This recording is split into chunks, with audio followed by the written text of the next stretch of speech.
क्षिति अति विपुलतरे तिष्ठित तव पृष्ठे धरणी धारण किन चक्रगरिष्ठे केशवधृत कुर्म शरीर जय जगदीश हरे। कवि जयदेवेर এই কবিতাটা দশ অবতারের যে বিষ্ণুর দশ অবতারের কবিতাটা দিয়ে শুরু করলাম এবং কবিতাটা শুনে আপনারা বুঝেছেন যে আজকে কূর্ম অবতার নিয়ে বলবো।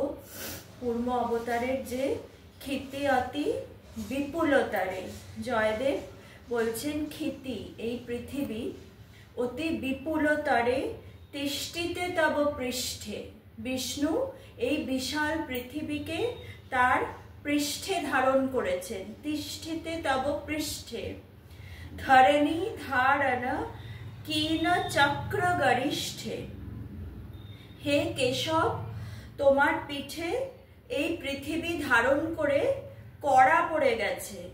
কিন চক্র গরিষ্ঠে, কিন কয়হস্যি ন কিন, কিন মানে হলো কড়া পড়ে যাওয়া। এই যে আমাদের পায়ে কড়া পড়ে যায় কিছুতে বা হাতে কাজ কড়া পড়ে যায়, অনেক সময় অনেক কাজ করলে বা অনেক সময় অনেক চলাফেরা করলে পায়ের নিচে কড়া পড়ে যায়।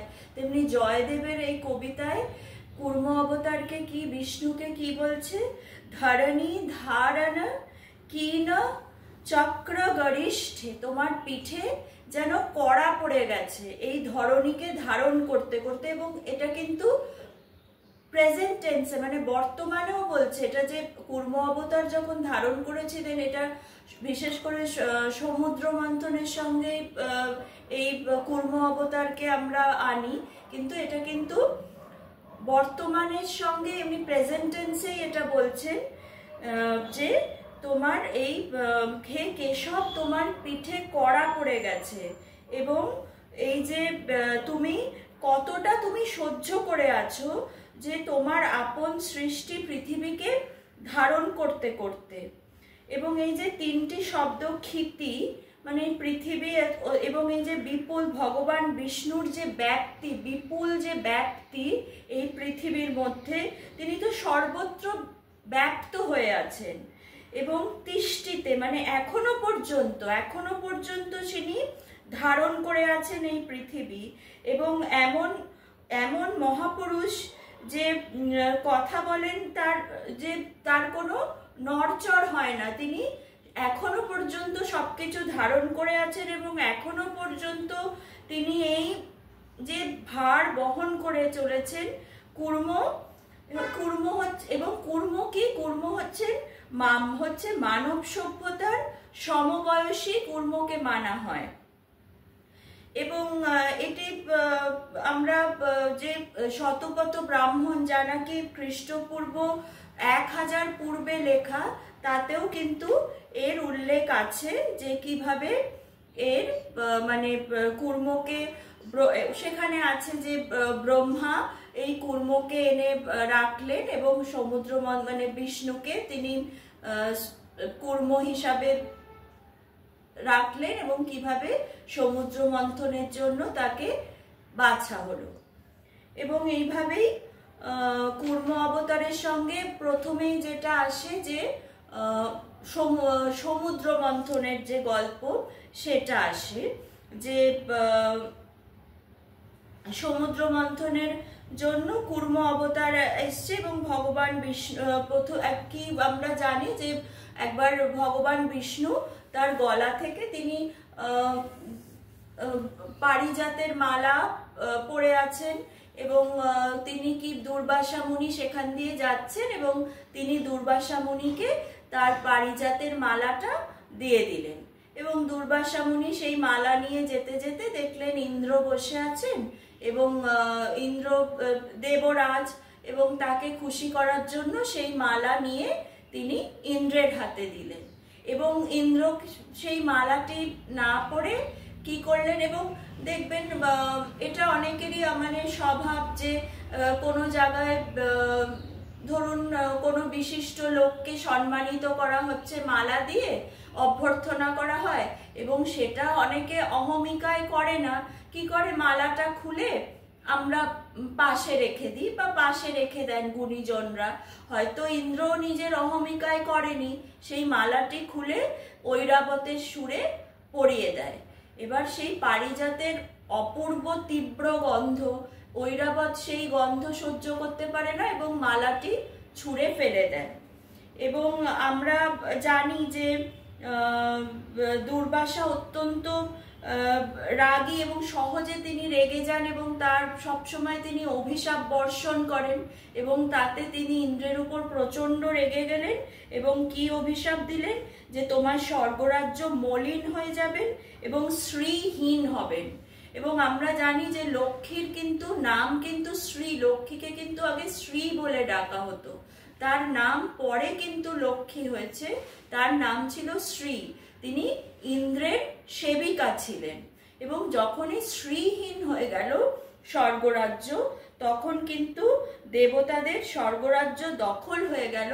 এবং সেই স্বর্গরাজ্য কে দখল করেছিল? বলি রাজা কিন্তু স্বর্গরাজ্য দখল করেছিল। এবং এখানে বলে রাখা ভালো যে বলি রাজা কিন্তু এই যে অবতারের অনেক সাক্ষী কিন্তু বলি রাজা, এই বলুন কুর্ম অবতার, তারপরে নৃসিংহ অবতারে বলি আছেন, কারণ নৃসিংহ অবতারে বলির বিরোচনের পুত্র, তার পুত্র কিন্তু হিরণ্যকশিপু। আবার বলি রাজার বামন অবতারে আছে, এবং এই যে বলি রাজা তখন স্বর্গকে দখল করে নিল এবং ভগবান সমস্ত দেবতারা যা করে ভগবান বিষ্ণুর শরণাপন্ন হলো। এবং তখন বিষ্ণু কি দেখলো যে এবং অমৃত এবং লক্ষ্মী লাভের জন্য তখন বিষ্ণু বললেন যে সমুদ্র মন্থন করতে হবে, কারণ লক্ষ্মী সমুদ্রের মধ্যে লক্ষ্মী অবস্থান করছেন।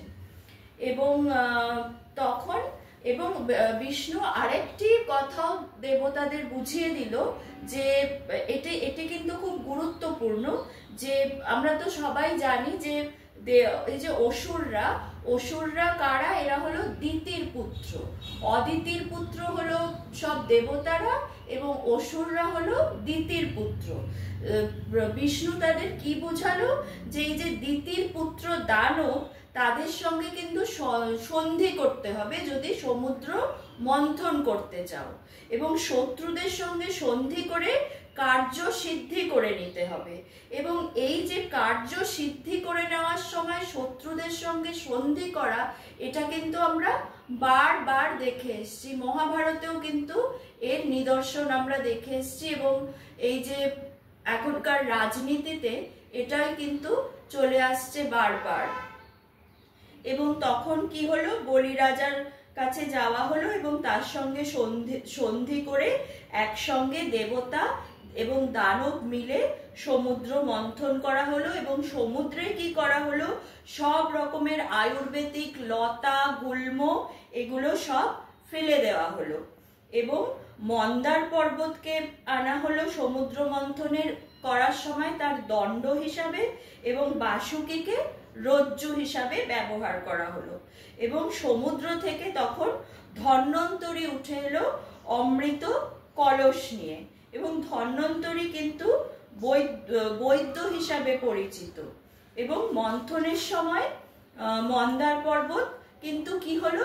এবং যখন মন্থন শুরু হলো তখন কি হলো? মন্দার পর্বত সোজা গিয়ে পাতালে প্রবেশ করলো। এবার কি? তখন আবার দেবতারা সব বিপদে কার শরণাপন্ন হয়? ভগবান বিষ্ণুর শরণাপন্ন হয়। আবার তারা গিয়ে বিষ্ণুর শরণাপন্ন হলো। তখন বিষ্ণু কি করলো?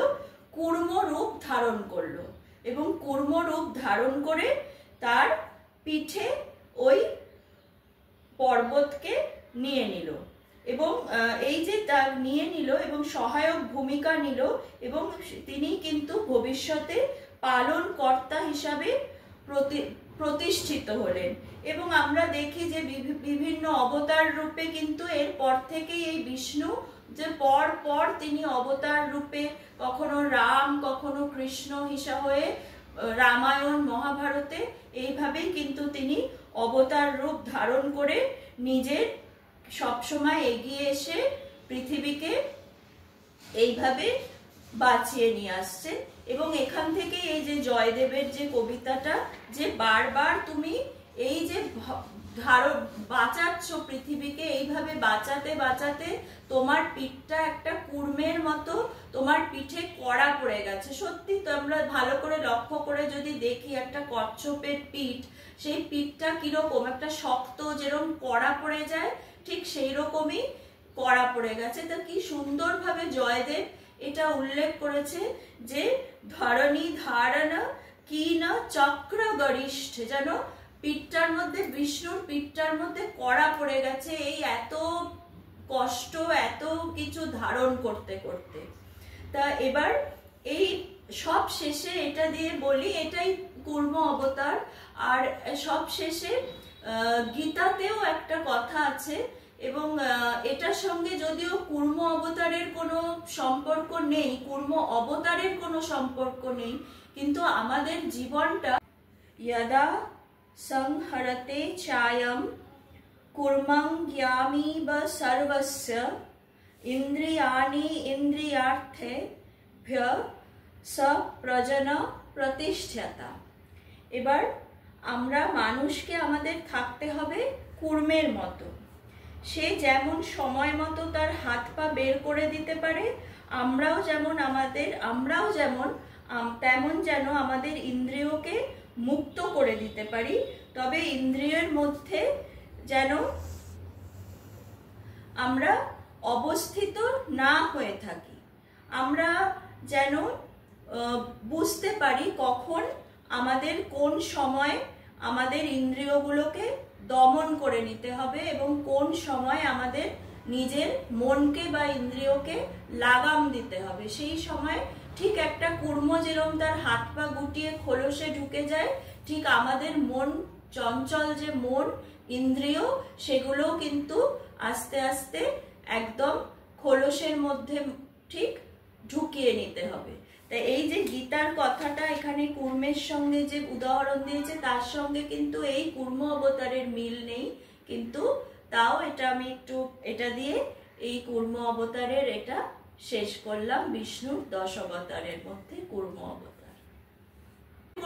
জীবন কিন্তু একটা স্লো। যদি আমার ভিডিওগুলো আপনাদের ভালো লাগে তবে অবশ্যই একটু লাইক কমেন্ট করবেন। আর ইউটিউবে আমার চ্যানেল আছে সঞ্চিতাস মিক্সড ব্যাগ, ওটা সাবস্ক্রাইব করবেন। আশা করি আপনাদের ভালো লাগবে।